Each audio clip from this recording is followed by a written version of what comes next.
और जम्मू के IG police इस वक्त एक प्रेस कॉन्फ्रेंस कर रहे हैं। आपको सीधे वहीं लेकर चलते हैं। आज पुलवामा हमले की दूसरी बरसी के दिन जम्मू बस स्टैंड पर एक बम बरामद हुआ था कि पुलवामा ब्लास्ट की जो एनिवर्सरी है उसके मौके पे टेरर ग्रुप्स एक और बड़ा धमाका करना चाह रहे थे और इस बार जो धमाका है वो जम्मू शहर में होना था। इस इंफॉर्मेशन की बुनियाद पे हर इम्पोर्टेंट लोकेशन पे हमारी हाई अलर्ट थी, हर नाके को अलर्ट किया गया था और कल रात दौराने चेकिंग और गश्त हमने एक सुहेल नाम के लड़के को गिरफ्तार किया जो सस्पिशियस कंडीशन में वहाँ पे घूम रहा था। उसके हाथ में एक बैग थी और जब उससे पूछताछ हुई तो बैग से तकरीबन 6-6.5 किलो की एक बहुत बड़ी आईडी बरामद हुई जो एक्टिवेटेड नहीं थी। पूछताछ करने के दौरान उसने ये बताया कि वो नर्सिंग कॉलेज का स्टूडेंट है और चंडीगढ़ में पढ़ाई करता है और उसको पाकिस्तान से अल बदर तंजीम के हुक्मरान के ज़रिए मैसेज आया था कि उसको यहाँ पे एक आईडी प्लेस करनी है और वो इस आईडी को उसने 3-4 टारगेट्स दिए थे प्लेस करने के लिए, जिसमें रघुनाथ मंदिर, बस स्टैंड, रेलवे स्टेशन और लखदाता बाज़ार जो ज्वेलर्स की शॉप्स है जहाँ पे, उनमें से किसी एक लोकेशन पे उसने आईडी रखना था। पूछताछ के दौरान उसने और भी बताया कि इस आईडी को रखने के बाद उसने एक फ़्लाइट लेना था श्रीनगर के लिए और फ्लाइट लेके श्रीनगर पहुंचना था जहां पे अथर शकील खान नाम का एक आदमी जो अलबदर तंजीम का ओवरग्राउंड वर्कर है, काफ़ी हाई रैंकिंग ओवरग्राउंड वर्कर है, उसने इसको रिसीव करना था और उसके बाद ये एक्टिव हो जाता तंजीम के साथ। तो ये इसकी प्लान थी। इस काम की जानकारी चंडीगढ़ में एक और लड़के के पास थी जिसका नाम काजी वसीम है, उसको भी चंडीगढ़ से पिक कर लिया गया है और उसकी गिरफ्तारी हो जाएगी। साथ ही साथ एक और साथी इनकी तंजीम से जुड़ा हुआ है जिसका नाम आबिद नबी है, उसको भी गिरफ्तार किया गया है। तो इस गिरफ्तारी से और इस आईडी की रिकवरी से ये तकरीबन 6-6.5 किलो की आईडी, अगर इसमें आरडीएक्स होगा, अभी इसकी पूरी जांच की जाएगी बॉम्ब डिस्पोजल स्क्वाड के द्वारा, तो ये बहुत बड़ा धमाका हो सकता था, काफ़ी जानो माल के नुकसान हो सकती थी, जिसको कि जम्मू पुलिस ने अवॉइड कर लिया है। साथ ही साथ कल देर रात की गश्त में सांबा के इलाके में झांग एरिया है जो कि रामनगर पुलिस स्टेशन के अंदर आता है, रामगढ़ पुलिस स्टेशन के अंदर आता है सांबा में। वहाँ जो गश्ती दल थे उसने 6 पिस्तौल और 15 छोटी आईडीज ये रिकवर किए। इसके अलावा जो है पिस्टल्स की एम्युनिशंस है, इस पे तफ्तीश जारी है और इसके जो बैकवर्ड फॉरवर्ड लिंकेजेस पे हम काम कर रहे हैं। मैं इसके साथ ही जम्मू और सांबा पुलिस को कॉम्प्लीमेंट करते हुए और इनके सीनियर लीडर्स को कॉम्प्लीमेंट करते हुए बाकी 2 इम्पॉर्टेंट ऑपरेशंस की जानकारी आपको देना चाहता हूं। आपको याद होगा कि पाकिस्तान स्पॉन्सर्ड जो टेररिज्म है उसको वो नए नए चेहरे प्रदान करने की कोशिश में हमेशा रहते थे और पिछले कुछ अरसे में 1-2 ग्रुप ऐसे नए फ्लोट किए गए जिनके जरिए से जैश-ए मोहम्मद जो कि पाकिस्तान का टेररिस्ट आउटफिट है, लश्कर तौयबा जो कि पाकिस्तान का टेररिस्ट आउटफिट है, वहाँ की सरजमीन से काम करता है, उस आउटफिट को लोकल कश्मीरी नाम देने के लिए इनकी की हुई आतंकी कार्रवाइयों को, दहशतवादी की कार्रवाइयों को लोकल नाम देने के लिए जहां पर नए आउटफिट जो है वो खड़े किए गए,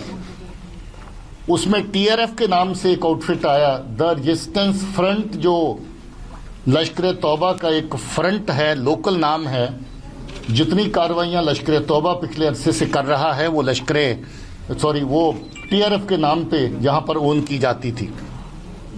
उसके अलावा जैश-ए मोहम्मद जो दूसरा ड्रेडेड टेररिस्ट आउटफिट है पाकिस्तान का, उन्होंने नए नए यहाँ पर ग्रुप खड़े करने की कोशिश की, जिसमें एक ग्रुप हाल ही में अगस्त 20 से एक्टिव हुआ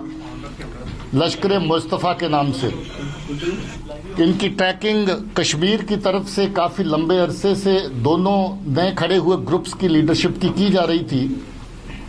और कश्मीर की पुलिस, खासतौर पे अनंतनाग की पुलिस ने जम्मू पुलिस के साथ मिलकर के इन दोनों ग्रुप्स की लीडरशिप को बेनकाब किया, और दोनों के चीफ कमांडर जो हैं उनको पकड़ लिया गया है।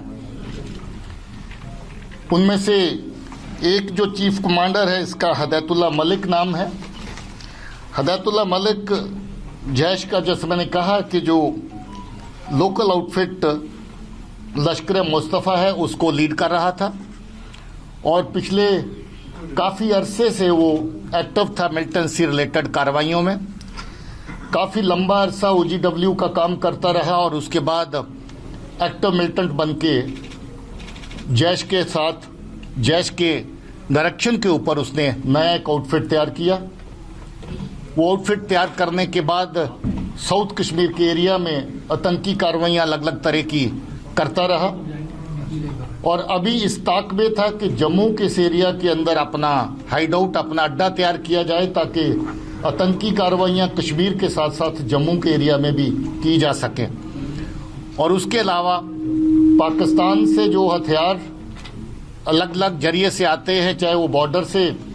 किसी मिलिटेंट्स के थ्रू आए, जो टनल्स खोदी गई उसके थ्रू भेजें, या फिर ड्रोन्स के जरिए से जो वेपन फेंके जाते थे उनको रिसीव करने का एक नेटवर्क जहां पर बनाया जाए, और फिर उनको ट्रांसपोर्ट करके कश्मीर भी भेजा जाए। इसके साथ इसने एक और नेटवर्क खड़ा किया था, जो पंजाब के साथ मिलके जो इसके साथी हैं उनके जरिए से बिहार से वेपन मंगवाने का नेटवर्क खड़ा किया था, और बिहार से अभी तक 7 से ज़्यादा पिस्टल जो हैं वो लाए जा चुके हैं, और अलग अलग आतंकी कार्रवाइयों के लिए उनको आगे तकसीम किया गया। उसके अलावा एक नेटवर्क ऐसा भी बनाया जिसमें कुछ लड़के पंजाब में, कश्मीर बेस्ड लड़के जो पंजाब में अलग अलग जगह पे पढ़ते हैं, उनको शामिल किया गया, और जब जब उनकी ज़रूरत पड़ती है किसी कार्रवाई के लिए जम्मू में या कश्मीर में या बाहर से वेपन को ट्रांसपोर्ट करने के लिए उनका इस्तेमाल किया गया। जैसे ये आईडी वाले केस में आपने देखा कि ये भी लड़का पंजाब में पढ़ रहा था, इसके साथी भी 1-2 पंजाब में बेस बना के काम कर रहे थे, उन्हीं को इस्तेमाल करके छपरा बिहार से जो 7 पिस्टल लाए गए वो इसमें उसका खुलासा हुआ है। इसके अलावा आपको याद होगा कि 2018 में बहुत सारी आतंकी कार्रवाइयों में जैश ए मोहम्मद शामिल था। बहुत सारे दहशतगर्द पाकिस्तान की तरफ से एक टनल के जरिए से जहां पर आते थे,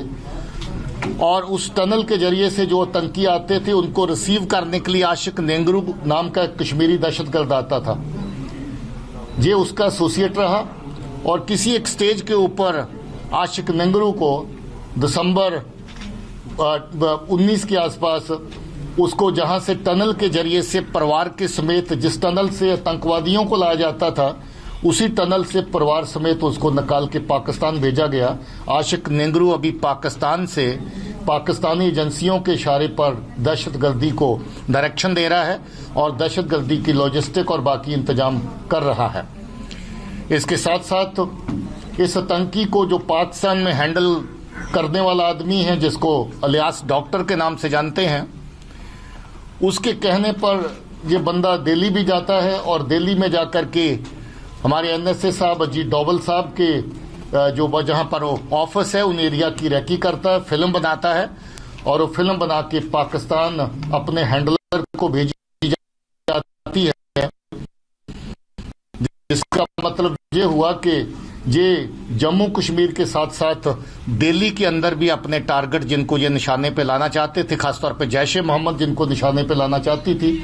उनकी रैकी इनके जरिए से करवा रही थी। और उस रैकी के बाद वहां पर भी इस तरह की दहशतगर्दी की कार्रवाइयां प्लान करने का मंसूबा पाकिस्तान की एजेंसी ने, खासतौर पे जैश ए मोहम्मद ने बना रखा था। तो ये बहुत बड़ी कामयाबी है, जिसके चलते ये जो हदैतुल्लाह के पकड़े जाने के बाद इन चीज़ों का खुलासा हुआ। एक बैंक लूटा गया था नवंबर 20 में शोपियां के एरिया में 60 लाख रुपए बैंक की कैश वैन जा रही थी, उसको रोक करके उससे कैश लूट लिया गया था। उसमें भी आतंकी इसके साथ जो शामिल थे वो आइडेंटिफाई हुए हैं और इसने माना है कि बैंक कैश की लूटिंग में इसी का हाथ था। तो बड़ा खुलासा और बड़ी कामयाबी ये जम्मू पुलिस के लिए है, जहां पर आज बस स्टैंड पर एक शख्स को गिरफ्तार किया गया, सोहेल नाम के लड़के को, जिसके बैग में से लगभग 6.5-7 किलो आईडी बरामद हुआ। और अभी जो डीजीपी जम्मू कश्मीर बता रहे थे कि